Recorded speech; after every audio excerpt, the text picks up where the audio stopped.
Assalamualaikum warahmatullahi wabarakatuh. Perkenalkan, nama saya Safina Tunaja dengan NPM 210826101.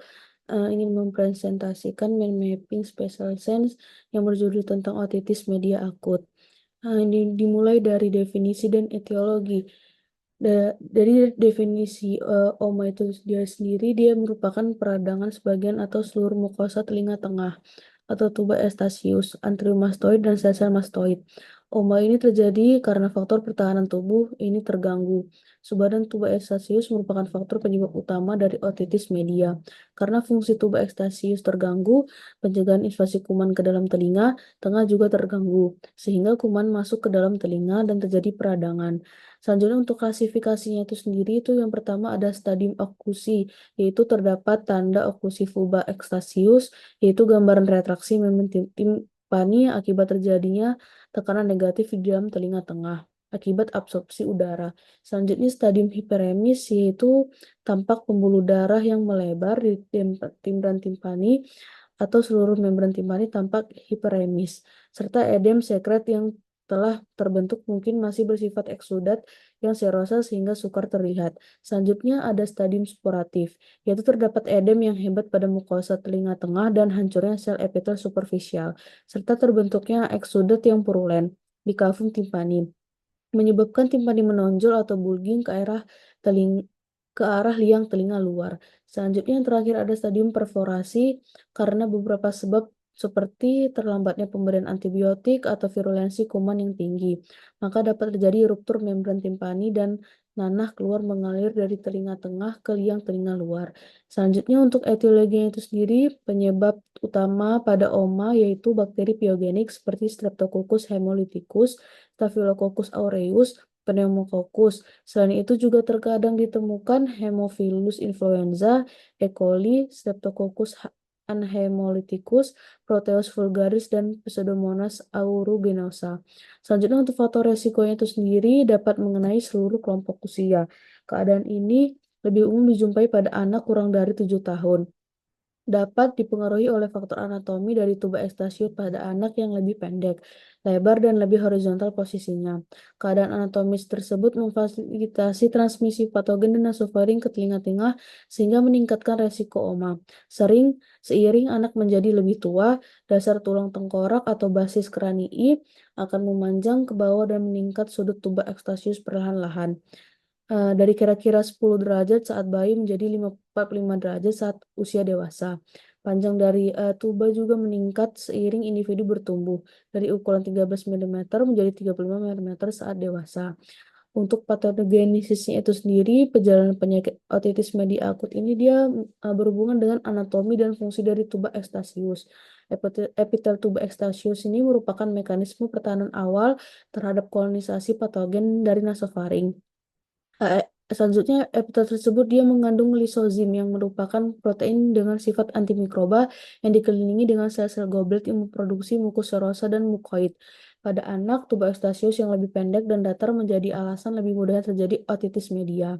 Bakteri ini yang menjalani kolonisasi pada telinga tengah membentuk sebuah biofilm, yaitu kumpulan bakteri yang diselubungi matriks protektif eksopolisakarida dan menempel pada permukaan. Matriks yang membungkus bakteri tersebut, dia melindungi bakteri dari respon imun host dan menjadi alasan berkurangnya laju metabolik bakteri dalam biofilm yang kemudian memicu resistensi terhadap antibiotik. Bakteri yang mengkolonisasi mukosa nasofaring awalnya tidak menimbulkan penyakit, namun virus yang menginfeksi kemudian menginisiasi proses inflamasi lokal. Infeksi virus menginduksi aktivitas sitokin dan pengeluaran mediator-mediator proinflamasi serta meningkatkan kolonisasi serta perlekatan bakteri melalui peningkatan regulasi antigen permukaan sel host yang berperan sebagai reseptor bakteri. Virus ini juga mengubah sifat dari mukus dan mengganggu fungsi pembersihan mukosiler normal oleh sel-sel mukosa pada nasofaring dan tuba Eustachius. Hal ini mengakibatkan gangguan pada tuba Eustachius yang kemudian terbentuknya tegar negatif pada telinga tengah, kemudian terjadi influx virus dan bakteri ke dalamnya. Infeksi sistem pernafasan atas, obstruksi nasal dan rinitis maupun adenoid yang membesar dapat memperburuk keadaan tersebut. Eh, Berikut ilustrasi mekanisme terjadinya otitis media akut. Selanjutnya, untuk gejala dan diagnostik, gejala yang sering dijumpai pada OMA ini dia nyeri, malaise, demam, dan gejala infeksi saluran pernafasan atas yang berlangsung selama beberapa hari. Anak-anak sulit menginterpretasikan nyeri yang mereka rasakan, namun biasanya anak nampak menarik atau memegang telinga yang sakit serta nampak mengalami iritabilitas dan malas makan. Selanjutnya untuk diagnosisnya dia bisa dilakukan otoskopi, merupakan pemeriksaan yang perlu digunakan untuk menilai kondisi dari kanalis akustikus eksterna, membran timpani, dan telinga tengah. Otoskopi ini digunakan dalam menilai keadaan yang berhubungan dengan otitis media akut seperti membran timpani yang menonjol atau bulging, opak, eritematosa, dan tidak bergerak. Untuk pemeriksaan audiometri, biasanya dia menunjukkan adanya tuli konduktif, derajat ringan hingga sedang. Pengukuran fungsi pendengaran dengan audiometri penting pada anak-anak sebab diketahui bahwa anak dengan gangguan pendengaran berpotensi mengalami gangguan dalam berbicara dan bahasa. Pada akhirnya terjadi gangguan belajar. Selanjutnya ada timpanosentesis, yaitu dapat diterapkan sebagai pemeriksaan tambahan. Modalitas ini dapat menentukan adanya cairan di telinga tengah yang diikuti kultur cairan dari bagian tersebut untuk mengidentifikasi patogen penyebab timpanosentesis dapat meningkatkan keakuratan dalam diagnosis, memandu pengobatan, dan membantu dalam mencegah tata laksana yang tidak perlu. Selanjutnya, untuk tata laksananya itu dapat diberikan antibiotik sistemik. Pemberian antibiotik oral dapat mengurangi durasi dan keparahan gejala otitis media akut. Selanjutnya pengobatan ini dia harus hati-hati sebab berhubungan dengan berbagai efek samping seperti muntah, diare, dan ruam kulit. Antibiotik dikonsumsi secara rutin juga berkontribusi terhadap peningkatan prevalensi resistensi antibiotik. Selanjutnya untuk antibiotik topikal dia dikombinasi dengan steroid topikal dalam bentuk tetes telinga. Kombinasi hidrokortison, bacitracin, colistin dapat membunuh spektrum bakteri yang sering dijumpai pada OMA. Penggunaan antibiotik topikal direkomendasikan pada pasien OMA yang perforasi membran timpani spontan. Selanjutnya ada terapi bedah. Terapi bedah ini dikenal dengan meringotomi, yaitu suatu prosedur insisi pada membran timpani guna menghasilkan akses ke telinga tengah dan untuk mengambil sampel. Pembiasan dan pemberian terapi topikal meringotomi dapat dipertimbangkan saat membran timpani masih utuh pada otitis media.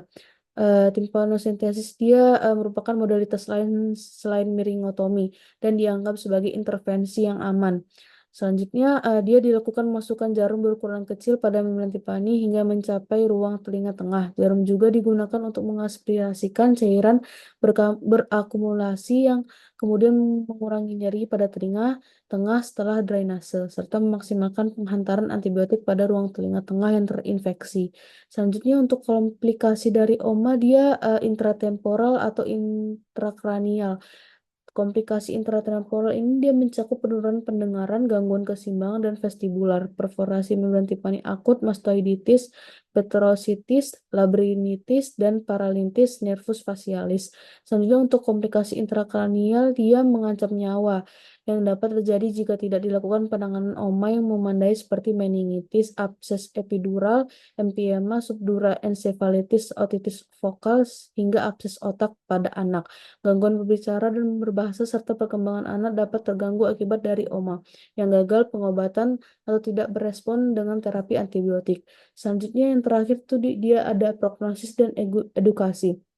Untuk prognosis OMA itu sendiri dia 80% pasien anak dapat sembuh dalam waktu 3 hari tanpa antibiotik. Namun perlu berhati-hati terhadap kemungkinan komplikasi seperti perforasi sentral, membran timpani, otitis media superatif kronik, MSK, mastoiditis, dan gangguan pendengaran konduktif. Sekian presentasi dari saya. Selanjutnya saya akan menampilkan referensi yang saya pakai untuk mind mapping ini. Sekian dari saya akhiri. Assalamualaikum warahmatullahi wabarakatuh.